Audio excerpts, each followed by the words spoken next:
보통 인간을 가리켜서 만물의 영장이라고 부릅니다. 이것은 고맙습니다. 인간이 세상의 모든 피조물 중에서 가장 뛰어나고 탁월한 존재라는 의미입니다. 동물 중에서 직립보행을 할 수 있는, 그러니까 똑바로 서서 걸을 수 있는, 허리를 펴고 똑바로 서서 걸을 수 있는 동물은 오직 인간뿐입니다. 그런데 인간이 다른 동물과 탁월한 점은 직립보행만이 아닙니다. 인간에게는 다른 동물에게는 없는 인격이 있다는 것입니다. 뭐가 있다고요? 인격이 있다는 겁니다.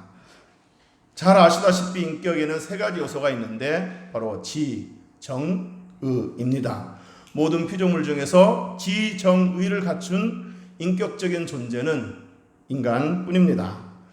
지, 정의 중에서 지는 지적인 능력을 가리키는데 인간만큼 지적인 능력을 가진 존재는 다른 피조물에게서 찾아볼 수 없습니다. 원숭이나 침팬지 같은 동물도 아무리 지능이 높다 할지라도 어린아이 2, 3세 정도에 불과하다고 합니다. 그러니까 인간과는 비교할 바가 못 됩니다. 인간만큼 지적인 능력, 즉 상상력, 학습 능력, 응용력, 모방력 이런 것을 가진 동물은 없습니다. 다음으로 지정의 중에서 정은 감정 표현의 능력을 의미합니다. 인간만큼 감정을 다양하고 풍성하게 감정을 표현할 수 있는 동물은 없습니다. 물론 동물도 나름대로 감정을 표현할 줄 압니다. 동물들도 좋아하는 감정, 뭘 주면은 막 좋아하고 주위를 만나면 반가워하는 이런 그 좋아하는 감정, 또 슬퍼하는 감정, 두려워하는 감정, 고통스러워하는 감정, 다 이 감정을 느끼기도 하고 또 나름대로 그것을 표현하기도 합니다. 그러나 동물들의 감정 표현은 지극히 본능적인 수준이어서 인간만큼 감정을 다양하고 풍성하게 표현하는 데는 한계가 있다는 것입니다. 그야말로 복잡 미묘한 감정, 내 감정은 너무 복잡 미묘하다 이렇게 표현하지 않습니까? 그 복잡 미묘한 감정을 표현하는 데는 인간밖에는 없다는 것입니다. 다음으로 지정의 중에서 의는 의지적인 사고와 선택, 또 행동 능력을 가리킵니다. 지정의 중에서 인간이 다른 동물과 가장 두드러지게 탁월한 점은 바로 의지적인 면입니다. 동물 중에서 자기 의지로 뜻을 세우고 자기 의지로 계획을 세우고 자기 의지로 어떤 일을 선택하고 결정하고 행동하는 그런 그 동물은 동물 중에서는 없다는 겁니다. 인간뿐이라는 겁니다. 이 자발적인 의지는 다른 동물에게는 찾아볼 수 없습니다. 여러분, 우리 교회 마당에 살고 있는 개 파랑이가 자기 의지를 가지고 오늘 아침에도 해가 떴구나, 오늘은 이제 누구를 만나고 무엇을 해야지 라고 이렇게 생각하고 또 그것을 생각하는 바를 또 이렇게 행동으로 옮길 그런 의지가 있습니까? 상상도 할 수 없는 거죠. 동물들은 자기 의지로 계획하고 자기 의지로 결정하고 자기 의지로 행동할 수 없습니다. 그저 주어진 그런 그 외부 환경을 따라 본능대로 움직일 뿐입니다. 하나님 주신 본성, 본능대로 움직이는 겁니다. 여러분, 연어가 바다에서 한 3, 4년 살다가 이제 민물로 가죠. 민물로 가서 뭐 합니까? 알을 낳습니다. 그리고 이제 그 민물에 있는 알이 이제 깨어나면 그 알 속에서 새끼 연어들이 자라서 다시 또 어디로 갑니까? 바다로 가죠. 자, 그런데 이것도 자기 의지로 하는 게 아니고 연어의 그 자기 의지로 하는 게 아니고 하나님이 주신 본능대로 하는 겁니다. 시인이나 문학가들이 뭐 연어가 민물로 가는 이유는 뭐 고향이 그리워서다, 꿈이 있기 때문이다 이런 표현을 쓰는데 이런 것도 다 그 연어의 본능을 이렇게 문학적으로 시적으로 표현하는 것 뿐입니다. 인간만이 자발적인 의지로 사고하고, 자발적인 의지로 계획하고, 자발적인 의지로 결정하고, 자발적인 의지로 행동할 줄 아는 동물입니다. 자, 이처럼 인간에게는 인격이라는 것이 있어서, 즉 지적인 능력, 감정 표현의 능력, 의지적 행동의 능력, 이런 것이 있다는 겁니다. 자, 그것은 이렇게 인간에게만 인격이 있고 인간에게만 지정의가 있는 이유는 하나님이 그렇게 인간을 특별한 방법으로 창조하셨기 때문입니다. 볼륨을 조금만 좀 줄여주시기 바랍니다. 그러니까 인간에게 인격이 있는 것은, 인간에게 이런 지적인 능력, 감정 표현의 능력, 의지적인 능력, 이런 것들이 다른 동물에게서는 찾아볼 수 없는, 인간에게만 있는 것은 하나님이 인간을 창조하실 때 좀 더 특별하게 탁월한 존재로, 특별한 방법으로 창조하셨기 때문입니다. 여러분, 다른 피조물들을 창조하실 때는 어떻게 창조했습니까? 명령하심으로 창조했습니다. 빛이 있으라 이렇게 할 때, 있으라 명령할 때 그 존재가 이렇게 있게 된 거죠. 오늘 본문에도 24절 다 같이 한번 읽어보겠습니다. 24절 시작. 하나님이 이르시되 땅은 생물을 그 종류대로 내되 가축과 기는 것과 땅의 짐승을 종류대로 내라 하시니 그대로 되니라. 아멘. 땅을 향해 모든 종류대로 내라 하시니, 내라 하시니, 이 말은 있으라 하시니 그 말과 같은 말입니다. 있으라 하시니 땅의 모든 짐승들이 그대로 존재하게 되었다는 겁니다. 그러나 인간을 창조하실 때는 명령으로 창조하시지 않고 보다 더 특별한 방법으로 창조하셨다는 겁니다. 우선 잘 아는 대로 하나님이 인간을 지을 때는 뭘로 빚었다고 그랬죠? 흙으로 빚었습니다. 그냥 명령으로 하시지 않고 이렇게 하나님이 정성 들여서 흙으로 빚으셨습니다. 그리고 그 코에 뭘 불어넣으셨다고 그랬습니까? 생기를 불어넣으셨다고 그랬습니다. 생기를 불어넣었을 때 살아있는 존재가 되었다, 이렇게 성경은 말하고 있습니다. 자, 그런데 하나님 인간을 지으실 때 보다 더 특별하게 지으신 방법은 이것이 전부가 아니라는 겁니다. 이렇게 흙으로 빚었고 코에 생기를 넣었다는 이 점, 이거 외에도 더 특별한 것이 있다는 겁니다. 그건 뭐냐면 우리 26절 27절 다 같이 읽어보겠습니다. 시작. 하나님이 이르시되 우리의 형상을 따라 우리의 모양대로 우리가 사람을 만들고 그들로 바다의 물고기와 하늘의 새와 가축과 온 땅과 땅에 기는 모든 것을 다스리게 하자 하시고, 하나님의 자기 형상 곧 하나님의 형상대로 사람을 창조하시되 남자와 여자를 창조하시고. 아멘. 방금 읽은 그 구절에 의하면 하나님 인간을 창조하실 때 삼위일체 하나님이 의논을 하셨다는 겁니다.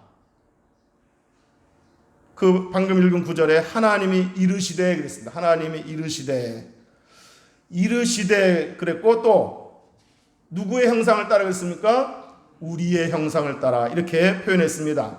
이르시되, 이 표현은 누군가 대화 상대가 있다는 거 아니겠습니까? 그리고 우리라는 표현은 하나 이상의 하나가 아니고 둘 이상이라는 겁니다.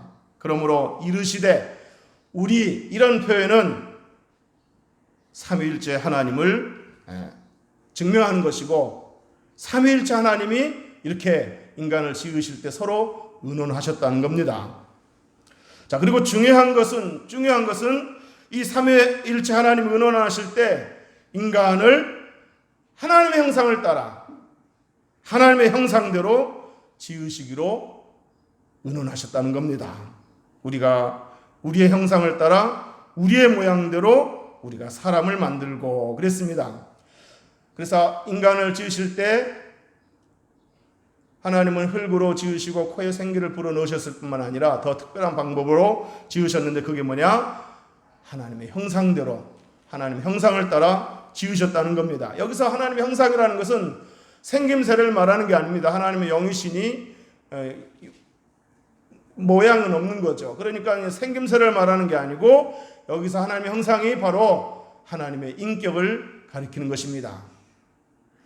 그래서 하나님 인간을 지으실 때 그 하나님의 형상을 따라 하나님의 인격을 닮은 존재로 지으신 것입니다. 하나님이 인격을 닮은 존재로 지으신 것입니다. 그러니까 얼마나 특별한 존재입니까? 얼마나 탁월한 존재입니까? 그래서 동물에게는 없는 인격의 3요소인 지, 정, 의가 인간에게만 있는 것이고, 그래서 인간만이 지적인 사고를 할 수 있고 감정 표현을 다양하게 할 수 있고 의지적으로 행동하고 결정할 수 있다는 겁니다. 믿습니까? 자, 그러면 지금부터 이제 제가 드리고 싶은 말씀이 나오는데, 그러면 왜 하나님이 인간을 지으실 때 하나님의 형상을 닮은 인격적인 존재로 지으셨나? 다시 말해서 하나님 인간을 하나님 형상대로 지으신 이유가 뭔가, 목적이 무엇이냐 하는 겁니다. 그 첫 번째 이유가 오늘 본문에 있습니다. 바로 인간을 대리 통치자로 세우기 위해서라는 겁니다. 우리 28절 다 같이 한번 읽어보겠습니다. 시작. 하나님이 그들에게 복을 주시며 하나님이 그들에게 이르시되 생육하고 번성하여 땅에 충만하라. 땅을 정복하라. 바다의 물고기와 하늘의 새와 땅에 움직이는 모든 생물을 다스리라 하시니라. 아멘. 하나님께서 인간을 만드신 다음에 먼저 복을 말씀하셨습니다. 생육하고 번성하여 땅에 충만하라. 이렇게 복을 말씀하셨습니다. 그리고서는 인간을 하나님의 대리 통치자로 임명하셨습니다. 땅을 정복하라. 바다의 물고기와 하늘의 새와 땅에 움직이는 모든 생물을 다스리라. 이렇게 말씀하시면서 인간을 모든 자연 만물의 대리 통치자로 세우신 것입니다. 하나님께서 이처럼 인간으로 하여금 자신이 만드신 모든 만물을 보존하고 탐구하고 그리고 모방해서 문명사회를 만들어 나가도록 대리 통치자로 임을 하셨습니다. 그래서 하나님은 그 일을 감당할 수 있도록, 그 대리 통치의 일을 감당할 수 있도록 인격적인 존재로, 하나님을 닮은 인격적인 존재로 창조하신 것입니다. 그래서 동물에게는 없는 자연을 탐구할 수 있는 능력, 자연의 법칙을 발견할 수 있는 능력, 그리고 이것을 모방하고 개발할 수 있는 능력, 그렇게 해서 문명사회를 만들어 나갈 수 있는 능력을 주신 겁니다. 그렇게 해서 땅을 정복하고 다스리라 하고 대리 통치를 임하신 것입니다. 믿습니까? 자, 하나님 인간을 하나님 형상을 닮은 인격적인 존재로 만드신 두 번째 이유는 이것입니다. 바로 창조주 하나님을 찬양하고 경배하도록 하기 위해서입니다. 우리 이사야 43장 21절을 다 같이 한번 읽어보겠습니다. 시작. 이 백성은 내가 나를 위하여 지었나니 나를 찬송하게 하려 함이니라. 아멘. 이 백성은 내가 나를 위하여 지었나니 나를 찬송하게 하려 함이니라. 물론 인간 외에 하나님 만드신 모든 피조물도 나름대로 하나님을 찬양합니다. 우리 시편 19편 1절에서 4절까지 한번 읽어보겠습니다. 시작. 하늘이 하나님의 영광을 선포하고 궁창이 그의 손으로 하신 일을 나타내는도다. 날은 날에게 말하고 밤은 밤에게 지식을 전하니 언어도 없고 말씀도 없으며 들리는 소리도 없으나 그의 소리가 온 땅에 통하고 그의 말씀이 세상 끝까지 이르도다. 하나님의 해를 위하여 하늘에 장막을 베푸셨도다. 아멘. 이 방금 읽은 구절에 의하면 하늘이 하나님의 영광을 선포한다고 그랬습니다. 궁창이 하나님이 하신 일들을, 하나님이 그의 손으로 하신 일들을 나타낸다, 드러낸다고 말하고 있습니다. 그러니까 나름대로 하나님의 그 영광을 선포하고 하나님의 솜씨를 찬양하고 있는 것입니다.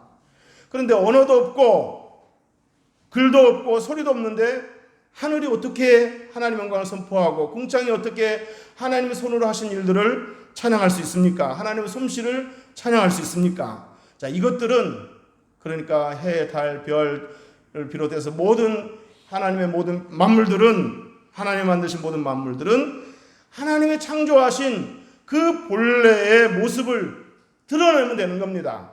하나님의 창조하신 그 본래의 속성을 이렇게 드러내면 되는 겁니다. 그것이 곧 하나님의 영광을 선포하는 것이고 그것이 곧 하나님의 솜씨를 드러내는 것입니다.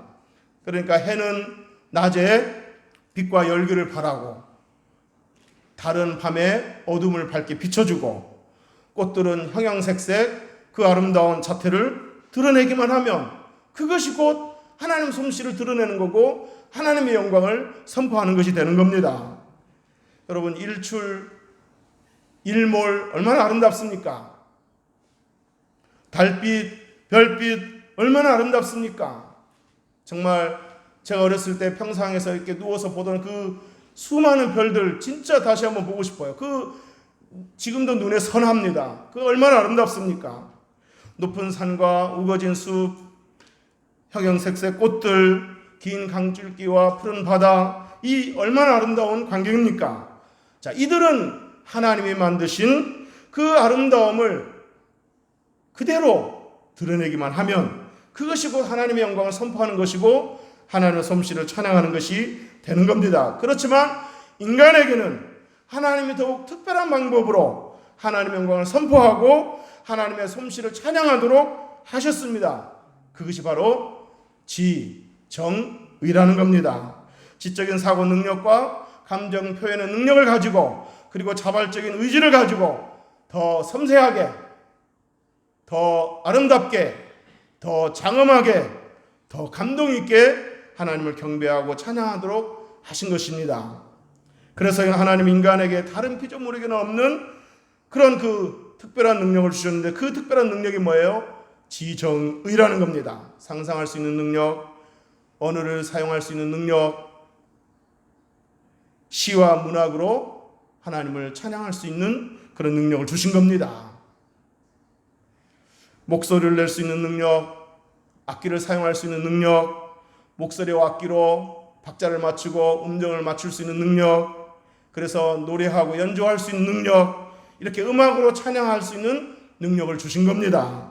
음악 외에도 그림으로 찬양할 수 있고 율동으로도 찬양할 수 있게 하셨습니다. 이렇게 하나님은 자신을 찬양하고 경배하도록 하기 위해서 하나님의 형상을 닮은 인격적인 존재로 지으신 것입니다. 믿습니까? 자, 마지막 하나님 인간을 하나님 형상을 닮은 인격적인 존재로 만드신 세 번째 이유는 바로 이것입니다. 하나님과 교제하도록 하기 위해서입니다. 하나님은 자신을 닮은 인간과 교제하기를 원하셨습니다. 그래서 인간으로 하여금 유일하게 말을 할 줄 아는 동물로, 피조물로 창조하신 것입니다. 말할 줄 아는 피조물은 인간밖에 없는 거예요. 하나님께서 인간에게 언어를 주신 것은 하나님과 교제하도록 하기 위한 겁니다. 그리고 인간에게 감정을 표현할 수 있는 그런 그 피조물로 창조하신 이유도 하나님과 교제하도록 하기 위해서입니다. 그리고 하나님께서 인간에게 자발적인 의지를 주신 것도 하나님 앞에 자발적으로 나와 하나님과 대화하고 교제하도록 창조하신 것입니다. 믿습니까? 그래서 하나님은 저와 여러분이 하나님께 나와 인간이 겪는 슬픈 감정, 기쁜 감정, 또 때로는 이렇게 분이 오르는 감정, 또 즐거운 감정, 이런 것들을 하나님 앞에 드러내면서 하나님과 교제하기를 하나님은 원하신다는 겁니다. 하나님 너무 즐겁습니다. 너무 행복합니다. 이런 표현도 하고, 하나님 요즘 내가 너무 속상합니다. 내가 너무 답답합니다. 너무 힘듭니다. 이런 표현도 하면서 하나님 앞에 자발적인 의지를 가지고 나와서 그런 감정을 표현하면서 말로 대화하면서 하나님과 교제하기를 하나님은 원하셨다는 겁니다. 이사야 41장 8절에 보면은 이런 말씀이 있습니다. 한번 다 같이 읽어보겠습니다. 시작. 그러나 나의 종도 이스라엘아, 내가 택한 야곱아, 나의 벗 아브라함의 자손아. 아멘. 하나님 이스라엘 백성들을 이렇게 불렀습니다. 아브라함의 자손아, 이렇게 불렀는데 아브라함 자손 맞죠? 근데 아브라함을 부를 때 이렇게 불렀다는 거예요. 나의 벗 아브라함, 나의 벗 아브라함. 이 표현은 신약 성경에도 있습니다. 하나님은 아브라함을 벗으로 여긴 거예요. 또 요한복음 15장 15절에 보면 이런 표현이 있습니다. 우리 다 같이 한번 읽어보겠습니다. 시작. 이제부터는 너희를 종이라 하지 아니하리니 종은 주인이 하는 것을 알지 못함이라. 너희를 친구라 하였노니 내가 너희 아버지께 들은 것을 다 너희에게 알게 하였습니다. 아멘. 예수님은 제자들에게 이제부터는 너와 나 사이는 주인과 종과의 관계뿐만 아니라 친구도 될 수 있다. 내가 너희들을 친구로 여기겠다라고 말씀을 하신 겁니다. 예수님은 저와 여러분을 친구로 여기십니다. 자, 이렇게 하나님은 우리를 벗으로 친구로 생각하시면서까지, 여러분, 창조주가, 그 조물주가 한낱 피조물에 불과하는 저와 여러분들을 벗으로 친구로 생각하신다는 것은 얼마나 귀한 일이고 얼마나 귀한 특권입니까? 이렇게 하나님께서 우리를 벗으로 친구로 여기신다는 것은 뭘 의미합니까? 교제하기를 원한다는 겁니다. 대화하기를 원한다는 겁니다. 만나서 즐거움도 나누고 속상함도 나누기를 원하신다는 겁니다. 그러므로 우리가 하나님께 나아가는 이유가 무엇이 필요해서 때문만이 되어서는 안 된다는 겁니다. 무엇이 필요할 때만, 무슨 일이 터졌을 때만, 소원하는 일이 있을 때만 나아가면 안 된다는 겁니다. 우리의 기도가 그저 달라는 것만으로 일관되어서는 안 된다는 겁니다. 물론 우리 하나님은 우리 아버지가 되시니까 아버지께 우리의 필요를 얼마든지 요청할 수는 있습니다. 또 하나님은 요청하는 자에게 주시겠다고 말씀도 하셨습니다. 예수님도 기도를 가르치실 때 아버지에게 일용할 양식을 달라고 구하라고 가르쳐 주셨습니다. 그렇지만 우리의 기도가 항상 이렇게 구하는 것만으로, 달라는 것만으로 일관되어서는 안 된다는 겁니다. 왜냐? 하나님은 우리의 필요를 주시기도 하지만 우리와 대화하기를, 교제하기를 원하시기 때문입니다. 무엇이 필요할 때만 아버지께 나아간다면 그것은 마치 아들이 용돈이 필요할 때만, 뭔가 요청할 일이 있을 때만 아버지를 찾는 것과 마찬가지입니다. 아버지는 대화를 원하는데 아들은 대화는 없고 그저 필요할 때만 아버지를 찾는 것과 같다는 겁니다. 여러분, 기도는 간구이기 전에 아버지와의 대화이고 교제인 줄로 믿습니다. 믿습니까? 지금까지 하나님이 인간을 하나님 형상을 따라 인격적인 존재로 만드신 이유를 말씀드렸습니다. 첫째는 하나님의 만드신 자연 만물을 대리 통치할 수 있는 대리 통치자로 세우기 위해서고, 두 번째는 하나님을 찬양하고 경배할 수 있도록 위해서고, 세 번째는 하나님과 대화하고 교제하기 위해서라고 말씀드렸습니다. 그런데 안타까운 사실은 사람들은 어리석게도 하나님은 없다고 말합니다. 인간의 존재는 우연히 작은 아메바라는 미생물로부터 시작되었고 그것이 진화해서 지금의 인간으로 존재하게 되었다고 말을 합니다. 이 아름답고 신비한 그 우주와 모든 자연은 어느 날 우주가 대폭발함으로 우연히 생긴 거라고 말합니다. 여러분, 우주가 대폭발로 인해서 지금의 모든 만물들이 생겼다고 칩시다. 그렇다 하더라도 지구가 해를 중심으로 해서 일정한 거리를 유지하면서 매일같이 어김없이 공전과 자전을 하면서 돌고 있는 이 법칙, 이게 어떻게 우연히 생길 수 있다고 말할 수 있습니까? 10년 전에도 100년 전에도 1000년 전에도 이 태양과 지구와의 거리는 일정한 간격을 유지하면서 지금도 변함없이 이 돌고 있는 이 법칙, 이게 어떻게 우연히 생길 수 있다고 말할 수 있습니까? 지구의 공전과 자전으로 밤낮이 생기고 사시사철이 생기는 이 자연의 오묘함이 어떻게 우연히 생길 수 있다고 말할 수 있습니까? 그런데도 어리석게도 인간들은 하나님을 하나님으로 알아보지 못하고 뿐만 아니라 하나님께 돌려드려야 할 그 영광을 헛된 우상에게 돌리고 있다는 겁니다. 그런데 그 이유가 뭐냐면 아담의 타락으로 이 세상에 죄가 들어오고 그 죄가 하나님의 형상을 망가뜨렸다는 겁니다. 하나님의 형상의 그 인격에 손상이 왔다는 겁니다. 그래서 지정의가 제대로 정상적으로 작동을 하지 못하고 있다는 겁니다. 그렇지만 우리 하나님은 이 일그러진 죄로 말미암아 이 일그러진 하나님의 형상을 회복시키기 위해서 누구를 보내셨습니까? 예수 그리스도를 보내셨습니다. 예수 그리스도를 육신이 되게 하셔서 이 땅에 보내셔서 인간이 받아야 할 죄값을 대신 치르게 하심으로 누구든지 십자가에서 흘리신 그 피를 믿고 그 예수님을 영접하면 죄 용서함 받게 할 뿐만 아니라 일그러진 형상을, 망가진 그 하나님의 형상을 다시금 회복하게 하셨습니다. 그래서 창조주 하나님을 바로 알게 하고, 하나님을 하나님으로 바로 알게 하고, 이 모든 만물을 하나님이 지으셨고 내 존재가 하나님으로부터 왔음을 깨닫게 하고, 그래서 하나님을 찬양하고 경배하도록, 하나님과 교제하도록 다시 그렇게 만드신 겁니다. 믿습니까?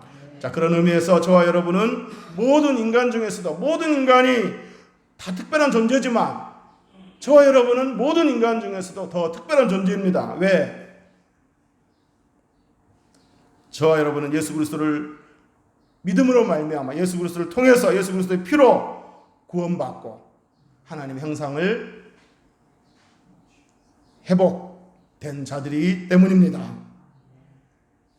그러므로 저와 여러분은 모든 인간 중에서도 더 극진히 하나님을 찬양해야 될 이유가 있고 더 친밀하게 하나님과 교제할 이유가 있는 사람들입니다.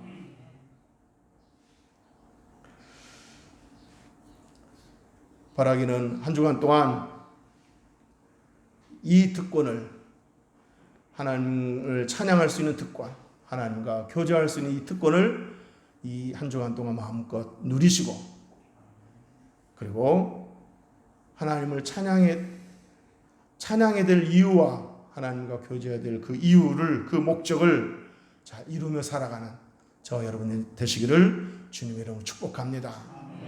하나님이 저와 여러분을 인격적인 존재로 만드셨을 뿐만 아니라 또 예수 그리스도를 통해서 그 형상을 회복하시고 그 인격을 회복하게 하신 것은, 그리고 계속해서 성령을 통해서 그 형상이 더욱더 회복해 나가도록 도우시는 것은 하나님을 찬양하고 하나님과 교제하도록 하기 위해서라는 것 꼭 기억하고, 한 주간 동안 더 하나님과 친밀하게 교제하고 더 하나님께 깊이 감사하고 찬양해 드리는 그런 복된 한 주간 되기를 주님의 이름으로 축복합니다. 기도하겠습니다.